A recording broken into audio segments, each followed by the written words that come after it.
अस्सलामुअलैकुम बिस्मिल्लाहिर्रहमानिर्रहीम। मैं एक हॉस्टल में रहती थी। मेरे साथ मेरी एक दोस्त भी रहती थी जो हर दूसरे या तीसरे दिन गोश्त खाती थी। देखने में वो बड़ी अमीर दिखाई देती थी। कपड़े और उसका हुलिया अमीरों जैसा था।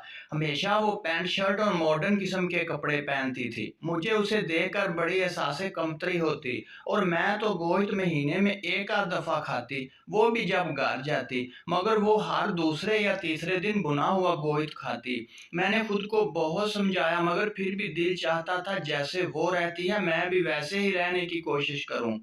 एक रोज एक लड़की ने मुझे बताया कि तुम्हारी दोस्त जो कपड़े पहनती है उसकी बहन एक घर में सफाई की नौकरी करती है और उसे वो कपड़े जूते और बहुत सारा सामान उधर से मिलता है जो वो अपनी बहन को दे देती है। मुझे उसकी बातों पर यकीन ना आ रहा था। मैंने उसकी बात को जुटला दिया और मैं ना मानी। एक रोज मेरे पास कुछ पैसे थे। मेरा दिल भी आज गोश्त खाने को चाह रहा था। जैसे ही मैं गोश्त लेने के लिए गई, मेरे आगे एक बोसीता सी चादर में खड़ी लड़की गोश्त का सदका मांग रही थी। जैसे ही मैंने उसको देखा तो मेरी रूह कांप गई और मैं हैरान रह गई। जैसे ही उस लड़की ने कसाई से गोश्त का सदका मांगा तो कसाई ने उसको 2 बोटियां एक शापर में डालकर दे दी।